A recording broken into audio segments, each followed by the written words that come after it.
C input जो आहे तो आपण लावलेला पॉवर सप्लायला. UJTचा G1 जो आहे तो लावला आहे आपण G1ला.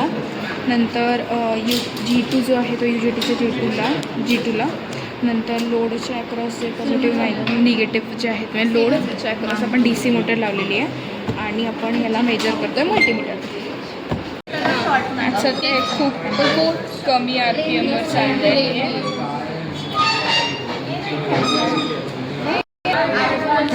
इथे मी हे व्हॅरी करते ते आपल्याला मल्टीमीटरवर दिसतं इकडे. आणि आता आपल्याला RPMs कॅल्क्युलेट करायचे येत आहेत 61.4 RPM.